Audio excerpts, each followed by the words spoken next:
আসসালামু আলাইকুম আমার কলেজের বন্ধুরা, এটা দেখতেছেন, এটা একটা কোরআন শরীফ। কোরআন শরীফ ভিতরে একটা সূরা আছে, সূরায়ে মুজাম্মিল। এই দেখেন, সূরা মুজাম্মিল। প্রথম আয়াত হলো বিসমিল্লাহির রহমানির রহিম, ইয়া আইয়ুহাল মুজাম্মিল কুলিল লাইলা ইল্লা কালিলা। এটা হলো কোরআন আয়াত। এটা অর্থ বলতেছে, আল্লাহ তাআলা সুবহানাল্লাহ আমাদের রাসূল সাল্লাল্লাহু তাআলা আলাইহি ওয়াসাল্লামকে বলতেছে,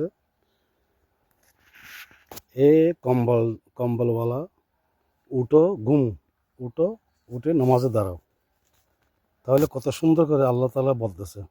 এখানে আল্লাহ তাআলা বলে নাই যে এ মুহাম্মদ উঠো, উঠে নামাজে দাঁড়াও।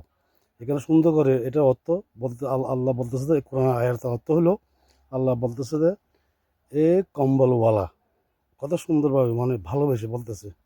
আল্লাহর হাবিবকে আল্লাহ বলতেছে, এ কম্বলওয়ালা, উঠুন, উঠে নামাজে দাঁড়ান।